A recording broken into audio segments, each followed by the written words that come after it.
afternoon, everyone. This is Tony from Her Homestead Skills. So today I had originally planned to do a comparison between freeze-dried potatoes and dehydrated potatoes, and to see how long they take to rehydrate. I'm assuming that the freeze-dried will rehydrate fairly quickly. Everything that I have seen freeze-dried is much quicker, whereas the dehydrated take a lot longer and sometimes very difficult to rehydrate them again. Although with potatoes, I think you could throw them in a soup and they will be just fine. A soup or a stew or something of that nature. So I do have probably about 150 to 200 pounds of potatoes that I dehydrated last year. And I suspect that this year I will probably freeze dry that same quantity. I still firmly believe in putting up as much food as I possibly can. I'm actually very happy with the chicken soup that I freeze-dried. There are some things I didn't like. There are some things that, well, Mark loved the strawberries. So come strawberry season, when I go to the U Pickett farm, I will be doing a lot of strawberries, both making jam and freeze-drying. So, and as I said to him, that's the first time I've seen him eat a strawberry that didn't have sugar in it. And he said that the flavor was really good. It didn't need sugar in it. Wonderful. So I do try to limit the amount of sugar that we take in. Especially at this point. I think when you're younger, it doesn't seem to matter at all. You can eat anything and it doesn't affect you physically, but as you get older, things like sugar and carbs, and they're a lot, they do a lot more damage. So yes, I still plan to do quite a bit of pressure canning, water bath canning. Now that I have this new tool, I'll be doing more freeze drying. I believe that the freeze drying is more effective for ready-made meals. That is my perspective. I'm sure everyone has different ideas of what they'd like to do with it. I've heard that candy is one of those things that people do and then they actually sell. Like they buy candy and put it through the freeze dryer and I guess it blows up. I don't know what it does to it. But and people resell it and start small businesses with these. I'm not interested in doing that. I will not be doing that. I do plan to put up as much food as I possibly can this year, so I'll be putting up a lot more corn than what I did last year. We're just about through it. And this is where you recognize how much you need the next year. I did so many jars of tomatoes that I probably don't even have to do any this year. We're probably eating less pasta these days, which is fine. But I will do some. You never want to fall short of tomato puree. There's so many other uses for it than just pasta. I haven't eaten much chili lately, so but there's always the possibility of making a huge pot of chili and then putting it through the freeze dryer and just putting it away as a stash ready-made meal that can be shelf stable for many years. Now I do can chili, I do pressure can it, and yes, it's good for a couple of years, and I'm even happy to keep it 3 years, but beyond that, probably not. And it's not so much that it, well, it might change flavor a bit, but probably the nutrients start to dissipate after a few years. They're not as healthy for you. Although what I'm seeing and hearing with a lot of foods on the shelves, they don't really have a lot of nutritious value as it is. So we have always, my mother's upbringing, I have always been into making home-cooked meals. I rarely buy ready-made meals, so if I could make my own ready-made meals and I know exactly what's in them, I'm happy with that. It's not that I don't like the convenience, I certainly do. I just don't like not knowing what's in my food.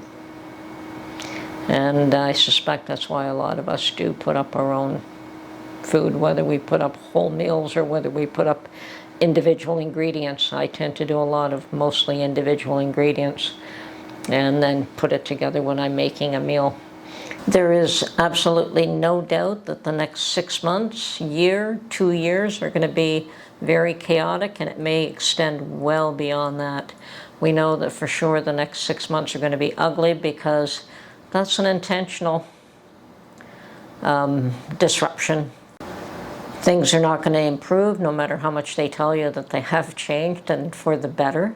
We all have our own eyes, and we can all see plainly that things are not getting any better. No matter how much people try to tell you that things are a certain way, I think that we're all intelligent enough human beings to recognize exactly where things are going and what's happening. And perhaps even people who refused to look at things a few years back are now starting to recognize that things are not as rosy, and yeah, maybe you need rose-colored glasses in order to survive the next few years.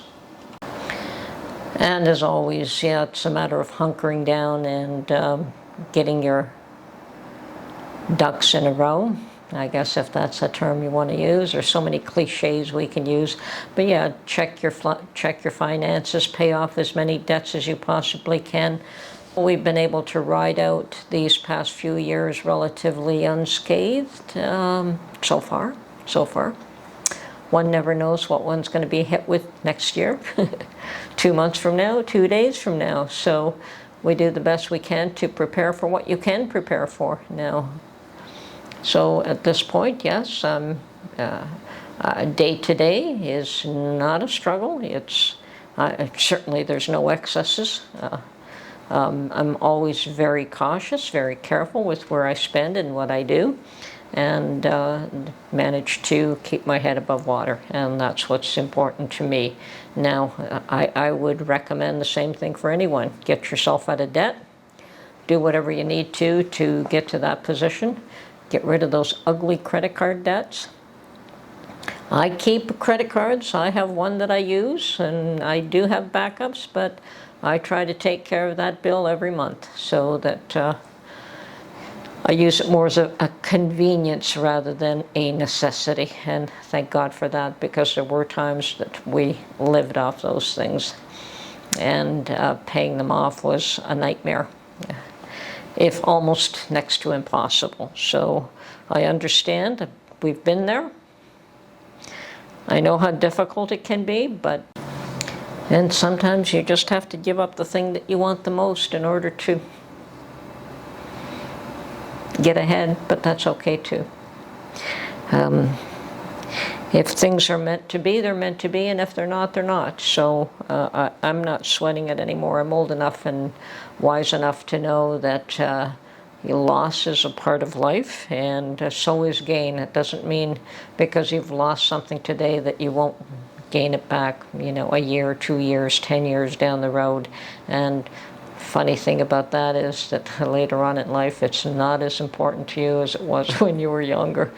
So you learn to deal with loss and recognize that there are things that are really important, and then there are things that are not so important. So you do, as I say, do the best you can with what you got. Try to make life as peaceful and as easy and as stress-free as you can possibly make it, because the next little while is going to be ugly no matter what you do. What happens in the U.S. does affect us here in Canada. There's absolutely no doubt about that. And I do keep an eye on what's going on politically. I try not to discuss politics, but because we know that politics play such a very strong, such a very important role in our lives, and that's something that I recognize more as an adult. As a youngster, I didn't care. I wanted nothing to do with politics. But yes, they do affect your day-to-day life, and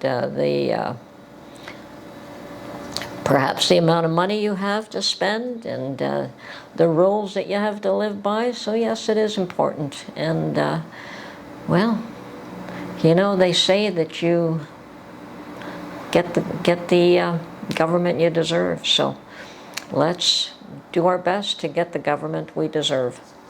So that's all I can say on that matter.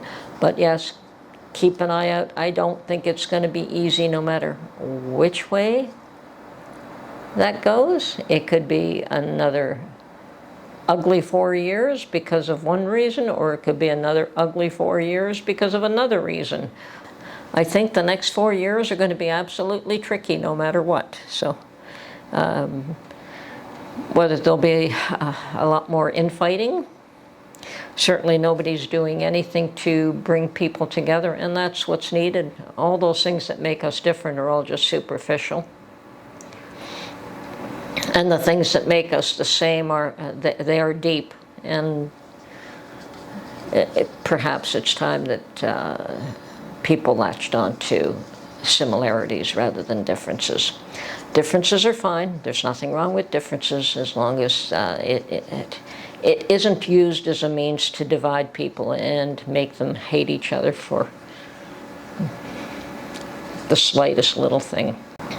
So do yourself the best you can to prepare for what may come, whether that is bettering your economic situation, whether that is making sure that you have enough stocks that you stocked up, that you don't have to rely on shortages that might occur. You know, we've gotten so used to having everything available at a moment's notice. Well, that may not be the case in the next little while.